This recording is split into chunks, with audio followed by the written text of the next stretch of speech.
Good evening, Mr. Silva. Oh, good evening, Mr. Seno. Long time no see, ah. But now, see now. Sige.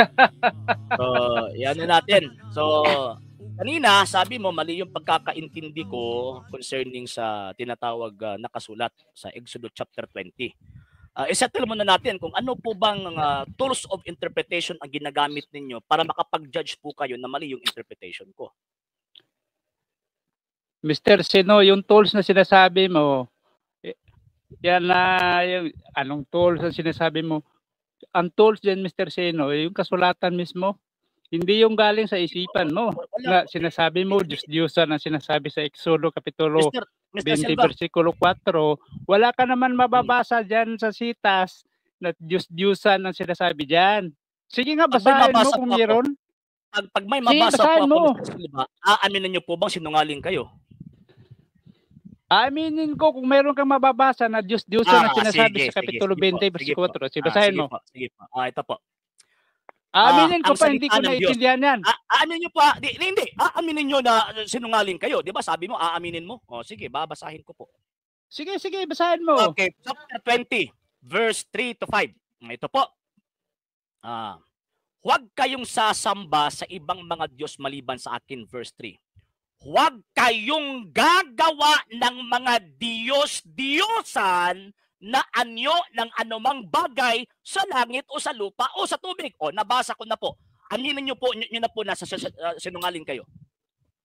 O, tama yung binasa mo. Ang problema, hindi mo naman naintindihan. Ang tanong ko sa iyo, meron tayong deal, tinatanong ko sa iyo, Diyos-Diyosan ba tinutukoy diyan?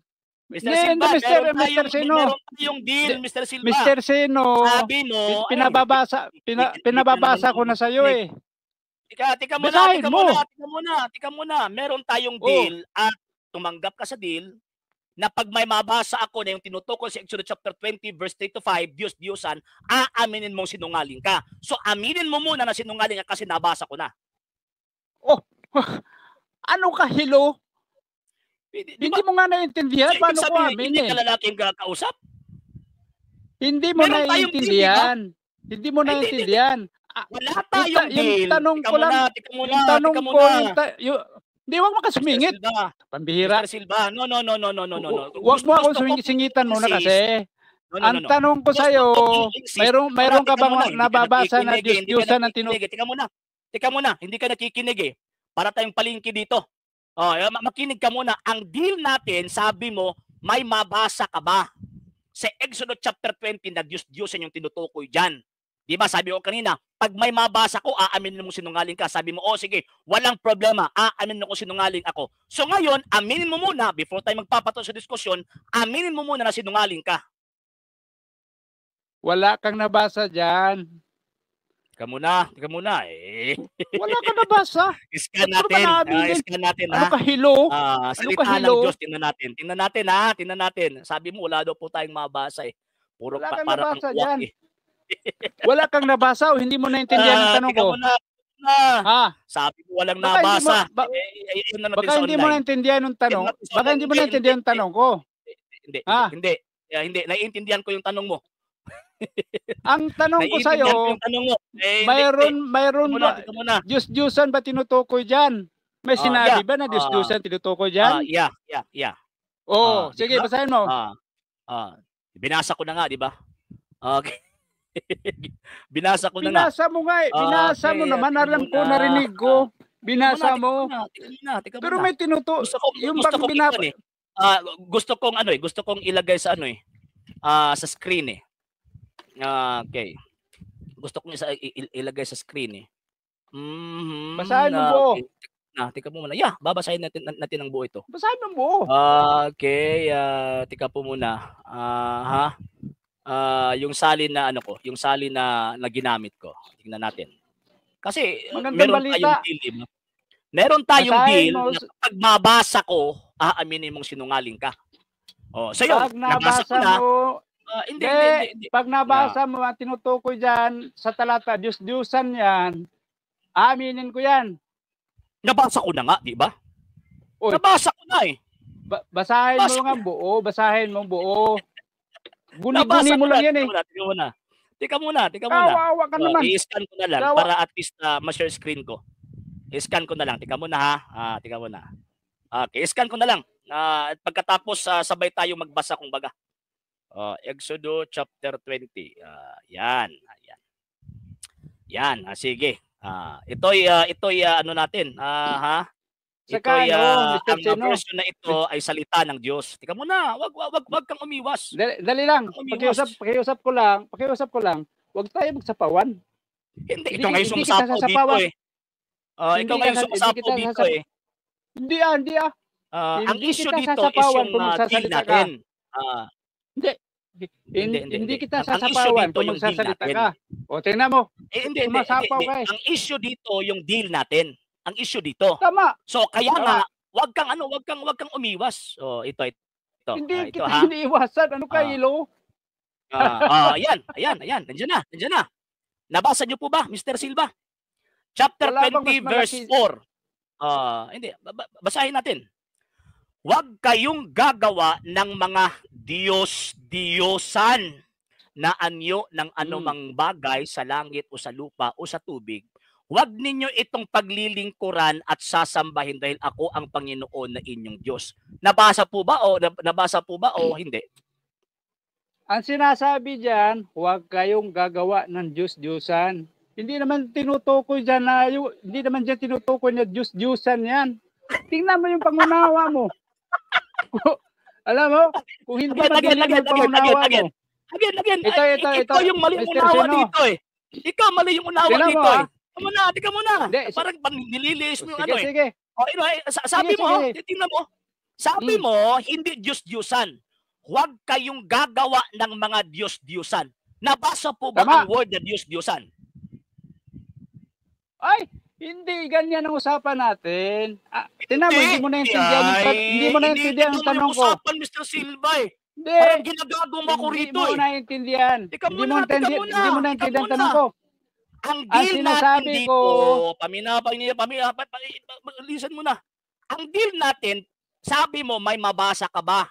Na yung tinutukoy dyan sa Exodus chapter 20 verse 3 to 5, Diyos-Diyosan. Nabasa ko na letra por letra. So ngayon, ang tanong, ang inihintay ko ngayon sa iyo, aminin mo na ngayon na sinungaling ka.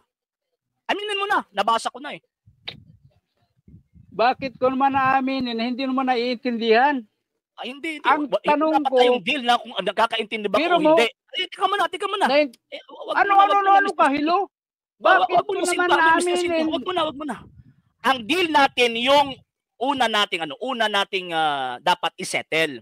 Kasi sabi mo kanina may mabasa ka ba? So ang condition, pag may mabasa ako, aaminin mo sinungaling ka. So ngayon, may nabasa na ako. So aminin mo na ngayon na sinungaling ka. Naintindihan mo yung tanong ko? Yeah, naiintindihan ko. Sabi, ang tanong mo, may mabasa ka ba kung tinutukoy dyan Diyos-Diyosan? Nabasa ko na. Wala kang nabasa na Diyos-Diyosan.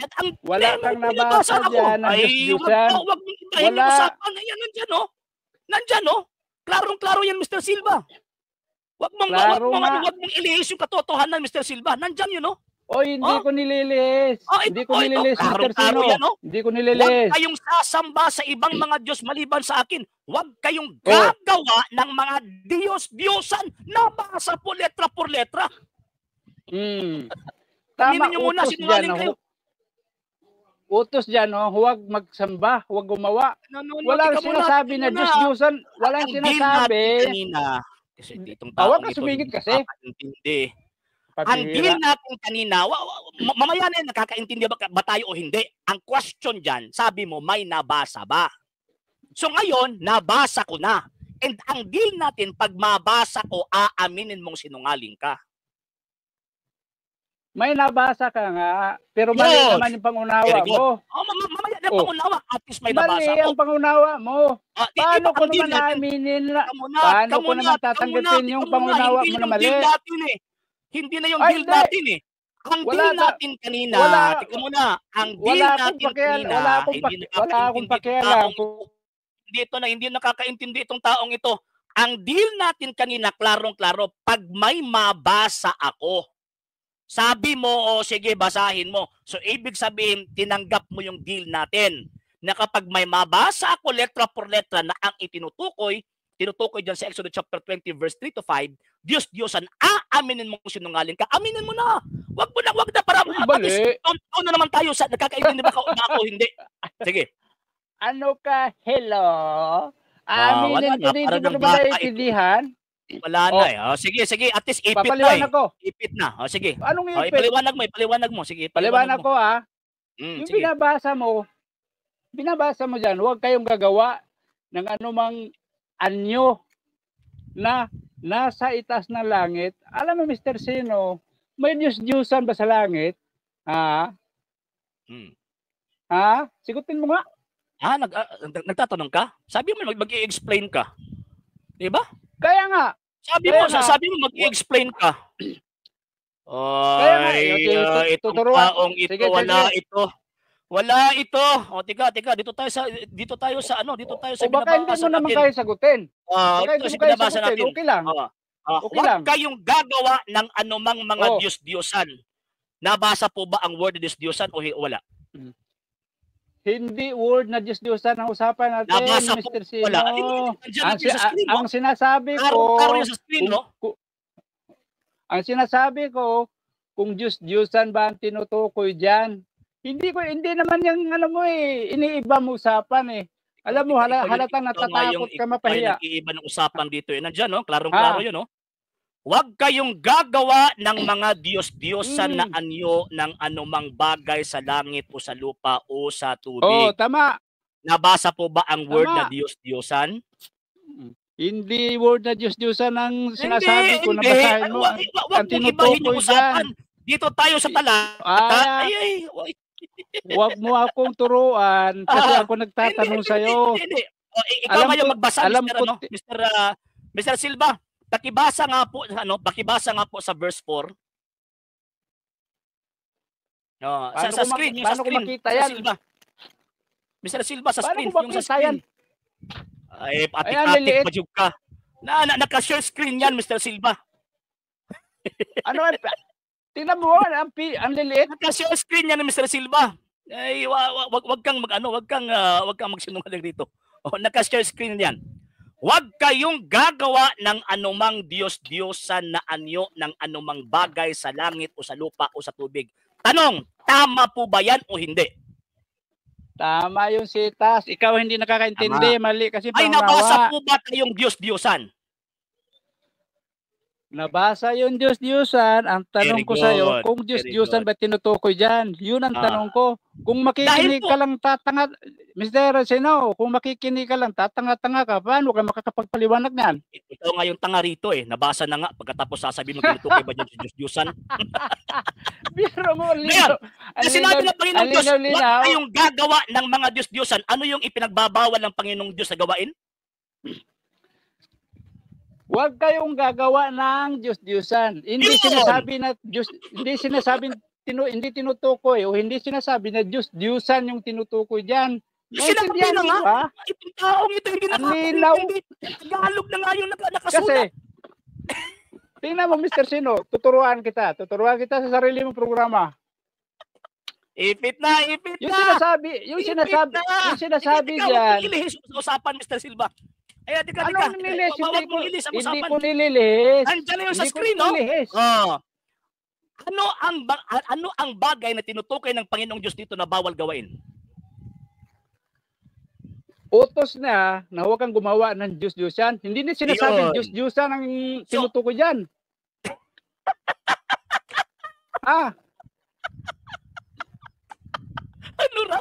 Ano raw? Sinabi na nga na huwag kang gagawa ng Diyos-Diyosan pagkatapos hindi tinutukoy ang Diyos-Diyosan dyan? Ano ba yan? Mr. Silva? Yung talata, hindi tinutukoy dyan sa talata. Mr. Silva? Tika muna, Mr. Silva. Tika muna. Magparaan ka kasi. Again. Sabi dito sa talata, huwag kayong gagawa ng mga Diyos-Diyosan. Ano bang bagay ang itinutukoy ng Panginoong Diyos dito na huwag gawain?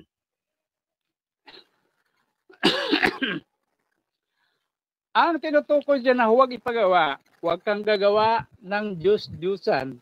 Hindi sinasabi sa talata na Diyos-Diyosan ang tinutukoy na ng setas. Utos niya na huwag kang gagawa. Halimbawa, hindi. Itong taong ito, hindi ito na. Hindi, sandali lang. Yung mga Sandali lang, dito, talaga sandali lang, nakakaawa Mr. po Sino. kayo.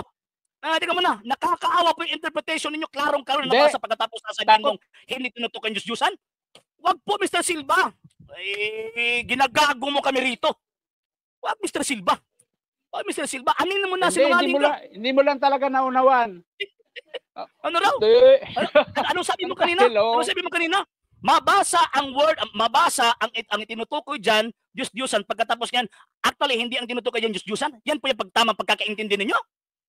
Sinungaling itong taong ito. Sinungaling, huwag ka magsinungaling, Mr. Silva. Huwag ka magsinungaling, Mr. Silva.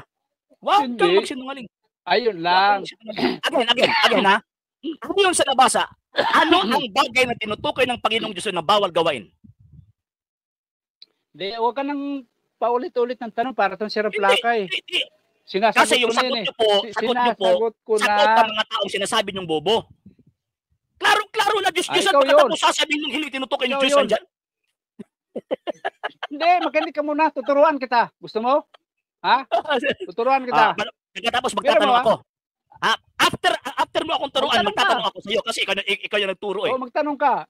Sige. Ito ang sinasabi dyan, huwag kang gagawa ng anumang anyong na nasa itaas na langit. Ngayon, sa langit, Mr. Sino, walang Diyos-Diyosan doon. Kung gagawa ka ng anyo na nasa itaas na langit, halimbawa, anyo, rebulto ni Kristo, gagawin mo, bawal yan kasi tagalangit si Kristo. Gagawa ka ng larawan ng anghel, bawal yan na paglilingkuran mo. Dahil tagalangit ang mga yan. Kahit larawan sa tagalangit, nagagawin mo at paglilingkuran, ay pinagbabawal. Ang linaw naman na nakasulat dyan eh. Okay, tanong. Kahit maging larawan, Tiga muna. maging site. Magiging. Hindi, sandali Tiga lang, muna. hindi pa ako tapos. Hindi. Hindi pa ako tapos. Baka bukas ka pa Maging matapos sa eh. taas na langit, maging sa taas ng langit ng larawan ni Kristo o anghel, bawal mong gawin. Ang liwanag sa talata, walang talinghaga dyan. Walang talinghaga, sige. malinaw. Sige, malinaw, okay. Ang sinasabi sa talata, Mr. Silva, Diyos-Diyosan. Diyos-Diyosan po ba ang Panginoong Jesucristo? Diyos-Diyosan ang rebulto. Hindi, si Kristo. Kahit na yung rebulto ni Kristo. Hindi, Yung si Kristo. rebulto ni Kristo, Diyos-Diyosan po ba o Diyos-Diyosan hindi? Tika muna. Si Ano? Kristo po ba Diyos-Diyosan o hindi? Si Kristo hindi. Hindi. Pero ibig yung sabihin, rebulto kahit niyo, ang rebulto yun ang po niya, hindi Diyos-Diyosan. po matatawag na rebulto ni Diyos-Diyosan. Ano? Tika muna, sabi mo kanina, si Kristo hindi Diyos-Diyosan. Di ba? Sabi mo. Tama. Ngayon, Oo. yung rebulto ng Panginoong Jesucristo, tama po ba na ang rebulto ng Panginoong Jesucristo isang rebulto ng hindi Diyos-Diyosan?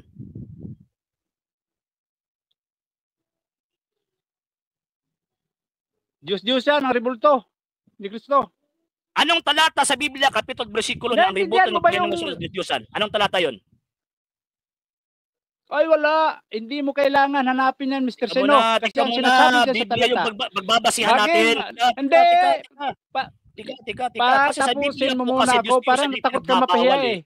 Tika muna. Nagtatanong Takot ako. kang mapahiya. Ikaw ngayon Takot kang napahiya na mapahiya rito sa kanina pa. programa mo. No. Ha? Ikaw yung napahiya rito kanina pa. Lilinawin ko lang. Huwag mo Lilinawin ipahit ko lang yung sa'yo. kahihiyan mo sa akin. Kasi Kanina ka pa Si napahiya, Mr. si Silva. Kristo, tagalangit yan, Mr. Seno. Okay. Di ba sabi mo kanina, Anghel, di ba tagalangit. sabi mo kanina, tika muna. Di ba sabi mo kanina, Ikaw walang nga Diyos ito, Diyos sa ikaw nga ito, tagalangit. singit ng singit eh. Tika muna, nagtatanong ako eh.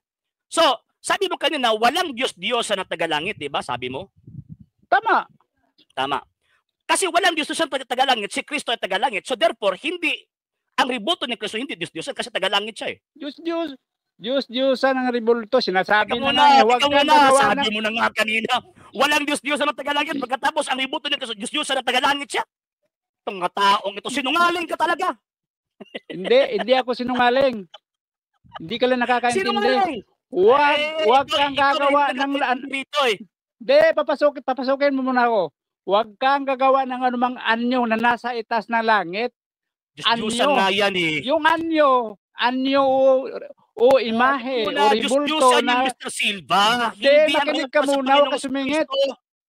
Huwag ka Hindi. sumingit. Yung anghel po ba, tagalangit o hindi? Ang anghel tagalangit, huwag mo nang kasama nga yan eh. Kasama yan na huwag mong gawan. Yung revolt na pinagawa ng Panginoong Diyos, Exodus chapter 25, bawal yon.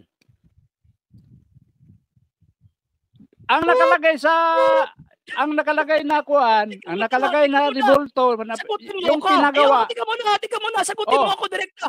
Sagutin mo ako, sabi mo, kasali yung imahe ng mga anghel, bawal at Diyos-Diyosan yon. So, ibig sabihin, ang Tama. Panginoong Diyos nagpagawa ng imahe ng Diyos-Diyosan, Exodus chapter 25. Walang problema doon. Kasi walang problema. Kasi May klaro ka ginawa istorya. yung revolt. Ginawa. May klaro ka istorya. Sayang lagas kong oras. Sa hindi pa po nakapag-follow sa mga pages po natin, i-follow nyo po yung mga pages po natin, RJ Horolanciano II, TV Apolia Punto Argumento page, Kuya Apologist TV page, and RJ's Vlog 2022. And pwede rin po kayo mag-send po dyan ng Facebook stars. And also, sa ating po mga channels, sa hindi po nakapag-subscribe, subscribe po ninyo yung mga channels natin, The Lay Catholic, Apologist International Official, RJ Sano II TV, Kuya Apologist TV, and Barrio Kawayan Religious Forum. And pwede rin po kayo mag-send po dyan ng super sticker, super chats, and super thanks. And maraming salamat po sa mga kapatid ko mga Katoliko na always pong tumutulong sa programa po natin. Maraming salamat po. Nang dahil po sa tulong at suporta po ninyo, ang programa pong ito, until now, andito pa rin po sa social media. And until now din po, nangangailangan pa rin po tayo sa tulong at suporta po ninyo dahil wala po kami magagawa rito mga sir, mga ma'am, kung wala po yung tulong at suporta po ninyo. Sa gusto pong tumulong, sa gusto pong sumuporta, pwede po ninyong ipadala ang tulong at suporta po ninyo sa pamamagitan po ng ating mga account numbers dyan po sa ating pong screen. And pwede nyo po kaming i-message sa ating pong page kung via remittance po yung ipadala po ninyo. Maraming salamat po in advance.